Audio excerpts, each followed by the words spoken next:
사랑하는 성도 여러분, 한 주도 주 안에서 평안하셨습니까? 살아온 인생을 살아가면서 대부분 많이 후회를 합니다.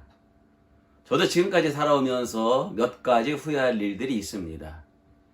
요즘에 들어서 가장 제가 후회하는 것 중에 하나는 저는 두 아들을 둔 아버지입니다. 그런데 우리 두 아이들이 어릴 때에 제가 이 아이들을 키우면서 좀 더 하나님의 말씀으로 양육하고 하나님의 말씀에 교육을 했으면 참 좋았을 것이다 라는 생각이 요즘 많이 듭니다. 외향적으로는 주일마다 한 번도 교회를 빠지지 않고 언제나 교회 와서 제 사역의 많은 부분을 도와줍니다. 찬양을 인도하기도 합니다. 매월 월급을 타면 늘 하나님 앞에 11조를 드리고 또 저에게도 11조를 합니다. 바깥으로 드러난 모습을 보면 우리 아이들은 전혀 문제될 것이 없습니다. 그러나 과연 정말 우리 아이들이 인격적으로 하나님을 온전히 만났는지 사실은 궁금합니다. 어떤 환경 속에서 이 아이들은 태어나면서부터 자기 아버지가 목사였습니다. 그래서 늘 교회 환경 속에서 자라왔고 그 환경 속에서 지금까지 살아가고 있습니다. 이 환경 속에 자라는 것과 인격적으로 하나님을 만나는 것은 다른 것입니다. 저는 어렸을 때에 아주 힘들게 자랐습니다. 저는 2살 때부터 아버지가 안 계셨고 저희 어머니는 40이 되기 전에 7남매를 혼자 키우셨습니다. 어렸을 때 제 생각 속에 어떻게 하면 제가 우리 어머니를 기쁘게 해드릴까? 우리 어머니를 가장 기쁘게 해드리는 것은 제가 열심히 교회 다니고 신앙생활하는 거였습니다.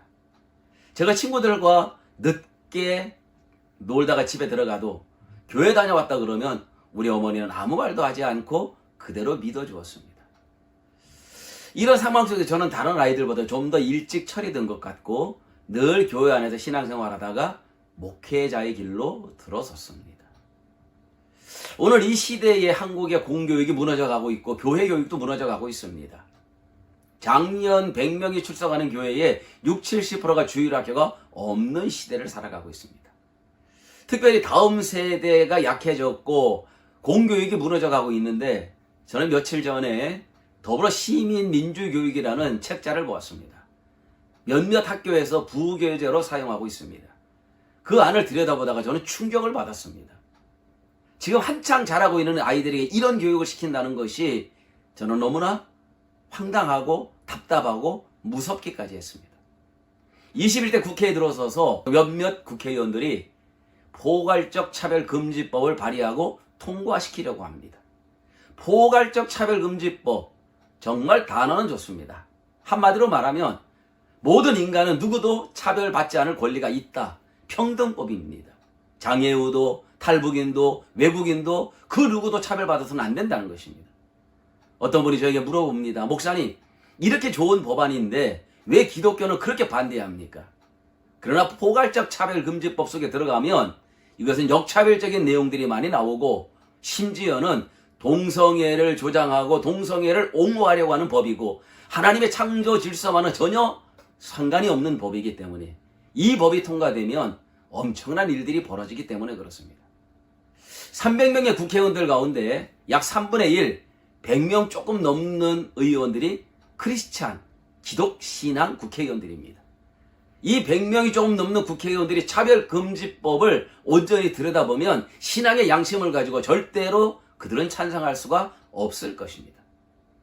잠언 22장 6절에 보면 마땅히 행할 길을 아이에게 가르치라 그리하면 늙어서도 그것을 떠나지 아니하리라 그랬습니다. 사랑하는 자녀를 둔 부모 여러분, 여러분의 자녀들을 어떻게 양육시키기를 원합니까? 저희들은 어렸을 때에 학교에서 도덕, 윤리, 사회과목 이런 과목들을 통하여 민주시민으로서의 교육을 받았습니다. 민주시민의 교육도 중요하지만 하나님의 말씀의 교육을 받아야 됩니다. 하나님의 말씀의 교육을 받으면 이 아이들이 이 사회 가운데에서 정말 민주시민으로서 당당하게 온전하게 살아갈 수가 있기 때문에 그렇습니다.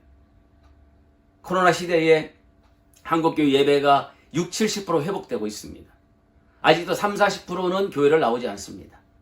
그 30-40% 나오지 않는 사람들을 조사해 봤더니 대부분 초등학교 자녀를 둔 부모들이었습니다.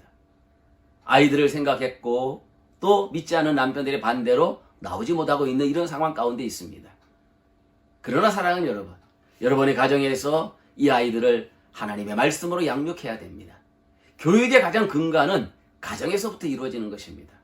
하나님의 말씀을 읽어주십시오. 하나님의 말씀을 암기할 수 있도록 하십시오. 하나님의 말씀으로 그 아이들을 기도해 주시길 바랍니다. 그래야 할 때에 이 아이들이 이 시대 가운데 하나님 앞에 멋진 인생들로 쓰임받을 것입니다. 마땅히 행할 길을 아이에게 가르치라. 그리하면 늙어서도 그것을 떠나지 아니하리라. 우리 아이들을 어릴 때부터 하나님의 말씀으로 양육해서 이 시대 가운데 하나님이 존귀하게 쓰일 수 있는 하나님의 귀한 종들로 사용되어지시기를 주님의 이름으로 축복합니다. 사랑합니다.